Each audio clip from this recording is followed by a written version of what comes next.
ಸಂಸಾರವೆಂಬ ಭವಸಾಗರವನ್ನು ದಾಟಲು ಅನುಕೂಲವಾಗುವಂತೆ ವಿದ್ಯುಕ್ತವಾಗಿ ಈಶ್ವರನ ಪಾದಕಮಲಗಳನ್ನು ಧ್ಯಾನಿಸಲಿಲ್ಲ. ಸ್ವರ್ಗದ ಬಾಗಿಲನ್ನು ತೆರೆಯಲು ಸಮರ್ಥವಾದ ಧರ್ಮವನ್ನು ಸಂಗ್ರಹಿಸಲಿಲ್ಲ. ಸ್ತ್ರೀಯರ ವಕ್ಷಸ್ಥಳಗಳನ್ನು ಸ್ವಪ್ನದಲ್ಲಿಯೂ ಆಲಂಗಿಸಲಿಲ್ಲ. ಕೇವಲ ತಾಯಿಯ ಯೌವನವೆಂಬ ವನಕ್ಕೆ ನಾವು ಕೊಡಲಿಯಂತಾದೆವು. ಮನುಷ್ಯನಾಗಿ ಹುಟ್ಟಿದ ಮೇಲೆ ಯಾವುದಾದರೂ ಸಾಧನೆಯನ್ನು ಮಾಡಬೇಕು. ಇದೆಲ್ಲವೂ ಕ್ಷಣಿಕವೆಂದು ತಿಳಿದು ಪರಮಾತ್ಮನ ಭಕ್ತಿಯಿಂದ ಭವಸಾಗರವನ್ನು ದಾಟಿ ಮುಕ್ತನಾಗುವುದು ಉತ್ತಮ ಪಕ್ಷವಾಗಿರುತ್ತದೆ. ಅದಾಗದಿದ್ದರೆ ವೇದೋಕ್ತ ಕರ್ಮಗಳನ್ನು ಮಾಡಿ ಪರಲೋಕಗಳಲ್ಲಿ ಸುಖ ನೀಡುವಂತಹ ಧರ್ಮವನ್ನು ಸಂಪಾದಿಸಬೇಕು. ಇದು ಮಧ್ಯಮ ಪಕ್ಷವಾಗಿರುತ್ತದೆ. ಕೊನೆಗೆ ಭೂಲೋಕದ ಭೋಗ ಭಾಗ್ಯಗಳನ್ನಾದರೂ ಅನುಭವಿಸಬೇಕು.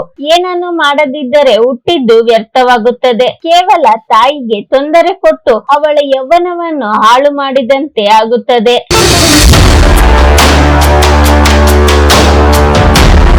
ಒಬ್ಬನ ಜೊತೆಯಲ್ಲಿ ಹರಟೆ ಹೊಡೆಯುತ್ತಾರೆ, ಇನ್ನೊಬ್ಬನನ್ನು ವಿಲಾಸದಿಂದ ನೋಡುತ್ತಿರುತ್ತಾರೆ, ಮೂರನೆಯವನನ್ನು ಮನಸ್ಸಿನಲ್ಲಿ ಚಿಂತಿಸುತ್ತಿರುತ್ತಾರೆ. ಸ್ತ್ರೀಯರಿಗೆ ಒಬ್ಬನಲ್ಲಿಯೇ ಪ್ರೇಮವಿರುವುದಿಲ್ಲ. ಪತಿವ್ರತೆಯರಲ್ಲದ ಸ್ತ್ರೀಯರ ನಡತೆಯನ್ನು ಆಚಾರ್ಯರು ಹೀಗೆ ವಿವರಿಸಿದ್ದಾರೆ.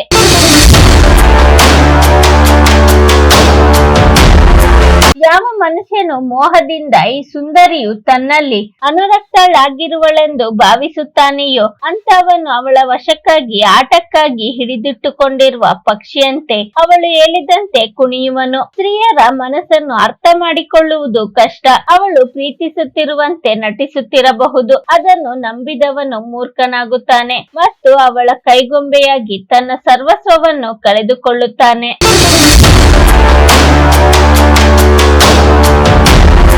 ಆತುಲವಾದ ಐಶ್ವರ್ಯವನ್ನು ಹೊಂದಿ ಗರ್ವಿತನಾಗದಿರುವವನು ಯಾರು? ವಿಷಯ ಸುಖದ ಅಭಿಲಾಷೆ ಇರುವ ಯಾರಿಗೆ ಆಪತ್ತುಗಳು ಬರದಿರುತ್ತವೆ? ಸ್ತ್ರೀಯರಿಂದ ಆಶಾಭಂಗವನ್ನು ಹೊಂದುವವನು ಯಾರು? ರಾಜನಿಗೆ ಪ್ರಿಯನಾದವನು ಯಾರು? ಯಾರು ಕಾಲನಿಗೆ ಗೋಚರನಾಗದಂತಹ ವ್ಯಕ್ತಿಯಾಗಿರುತ್ತಾನೆ? ಯಾವ ಯಾಚಕನು ಗೌರವವನ್ನು ಹೊಂದುತ್ತಾನೆ? ದುರ್ಜನರು ಹೇಳುವ ಆಸೆ ತೋರಿಸುವ ಮಾತುಗಳಿಗೆ ಲಕ್ಷ್ಯವಾದವನು ಯಾರು ತಾನೇ ಕ್ಷೇಮವಾಗಿರುವ ಮಾರ್ಗದಲ್ಲಿರುತ್ತಾನೆ? ಮೇಲಿನ ಪ್ರಶ್ನಾರ್ಥಕ ವಾಕ್ಯಗಳು ನಿಷೇಧಾರ್ಥದಲ್ಲಿ ಬಂದಿವೆ. ಅಂತಹ ವ್ಯಕ್ತಿಗಳು ಇರುವುದಿಲ್ಲ.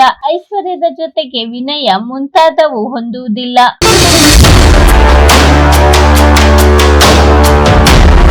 ಚಿನ್ನದ ಜಿಂಕೆ ಎಂಬುದು ಯಾರಿಂದಲೂ ನಿರ್ಮಿಸಲ್ಪಟ್ಟಿಲ್ಲ. ಹಿಂದೆ ಯಾರು ಅದನ್ನು ನೋಡಿಲ್ಲ, ಕೇಳಿಯೂ ಇಲ್ಲ. ಇದೆಲ್ಲ ಗೊತ್ತಿದ್ದು ಅಷ್ಟು ತಿಳುವಳಿಕೆಯುಳ್ಳ ರಾಮನು ಚಿನ್ನದ ಜಿಂಕೆಗೆ ಆಸೆ ಪಟ್ಟನು. ವಿನಾಶ ಹೊಂದುವ ಕಾಲದಲ್ಲಿ ಬುದ್ಧಿಯು ಕೆಡುತ್ತದೆಂಬುದು ಸತ್ಯವಾದುದು. ಶ್ರೀರಾಮನಂತಹವರಿಗೂ ವಿನಾಶದ ಕಾಲ ಬಂದಾಗ ಬುದ್ಧಿ ಹಿಡಿತದಲ್ಲಿ ಇರುವುದಿಲ್ಲವೆಂದರೆ ಜನಸಾಮಾನ್ಯರ ಪಾಡೇನು? ಗೊತ್ತಿದ್ದು ತಪ್ಪು ಮಾರ್ಗವನ್ನು ಅನುಸರಿಸುವಂತೆ ವಿಧಿ ಪ್ರೇರೇಪಿಸುತ್ತದೆ. ಈ ವಿಡಿಯೋ ನಿಮ್ಗೆ ಇಷ್ಟವಾಗಿದ್ದರೆ ಲೈಕ್ ಮಾಡಿ, ಶೇರ್ ಮಾಡಿ. ಇನ್ನು ನಮ್ಮ ಚಾನೆಲ್ಗೆ ಸಬ್ಸ್ಕ್ರೈಬ್ ಆಗಿಲ್ಲ ಅಂದ್ರೆ ಸಬ್ಸ್ಕ್ರೈಬ್ ಮಾಡ್ಕೊಳ್ಳಿ. ಮುಂದೆ ಬರೋ ಎಲ್ಲ ವಿಡಿಯೋಗೋಸ್ಕರ ಬೆಲ್ ಬಟನ್ ಕ್ಲಿಕ್ ಮಾಡಿ. ಧನ್ಯವಾದಗಳು.